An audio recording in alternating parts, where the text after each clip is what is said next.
और ये आगे बढ़ते हैं। शाहरुख के बेटे आर्यन खान और ड्रग्स केस से जुड़े सनसनीखेज खुलासे।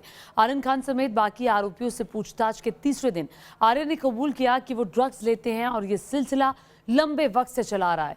इतना ही नहीं, आर्यन खान की व्हाट्सएप चैट भी एनसीबी के हाथ लगी है, जो इशारा करती है कि आर्यन खान के ड्रग रैकेट से कनेक्शन रहे हैं। ड्रग्स लेने पर आर्यन ने क्या कबूला और क्या निकला आर्यन की व्हाट्सएप चैट से, देखिए।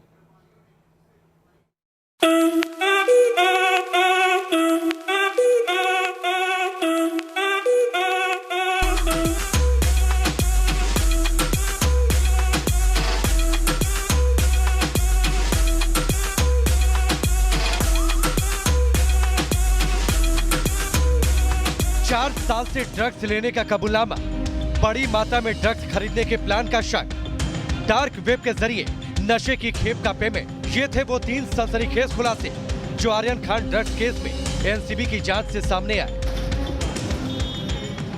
क्रूज पर पकड़े जाने से लेकर अभी तक ये साफ नहीं हो पा रहा था कि कथित ड्रग्स पार्टी में शामिल आर्यन खान ड्रग्स ले रहे थे या नहीं। इस सवाल का जवाब आज सीधे आर्यन खान की जुबान से निकला। एनसीबी से पूछताछ के दौरान आर्यन खान ने कहा, मैं शौकिया तौर पर ड्रग्स लेता हूँ और पिछले 4 साल से ड्रग्स ले रहा हूँ। 4 साल से शौकिया तौर पर ड्रग्स। आर्यन का ये स्टेटमेंट कुछ सवाल खड़े करता है। आखिर ड्रग्स जैसे खतरनाक नशा किसी शख्स के लिए शौक कैसे हो सकता है? 4 साल से ड्रग्स लेने को शौक माना जाए या फिर लत? आर्यन कौन सी ड्रग्स लेते थे और उनके इस शौक की हद क्या थी? इसका जवाब एनसीबी को शायद आर्यन और अरबाज मर्चेंट के दोस्त श्रेयस नायर से हासिल हो जाए।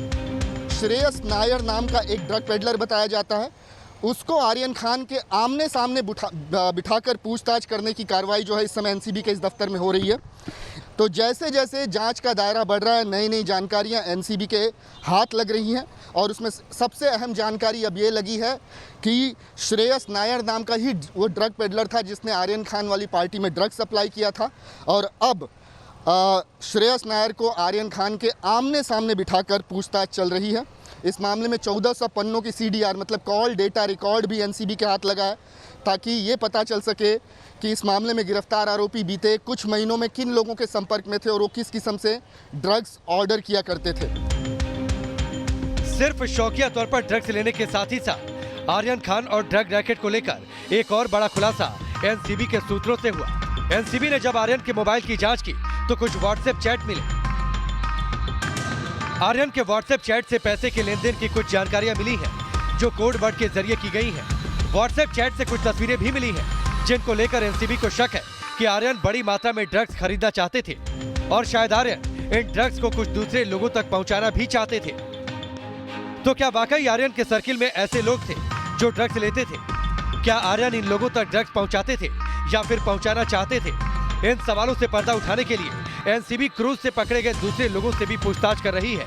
हमारे जो माननीय न्यायालय में 8 लोगों को प्रस्तुत किया गया है, उनमें से 5 जनों को अरेस्ट भी किया था और उनकी कस्टडी 11 तारीख तक हमने मांगी भी थी, लेकिन 4 दिन की उनकी और कस्टडी मिली है हमें। टोटल 8 लोगों की 4 दिन की कस्टडी एनसीबी माननीय न्यायालय ने दी है। जो ऑपरेशनल चीज़ें हैं वो तो चल ही रही है, हमारी कोशिश जारी है।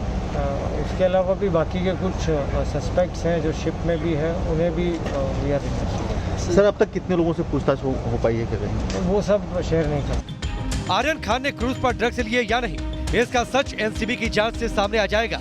लेकिन इस क्रूज से जुड़ी जो जानकारी सामने आ रही है वो शक की सुई घुमाती है। एनसीबी को पूछताछ में पता चला है कि क्रूज पर ड्रग्स पहुंचाने का ऑर्डर डार्क वेब के जरिए दिया गया था और इन ड्रग्स का पेमेंट क्रिप्टो करेंसी में किया गया।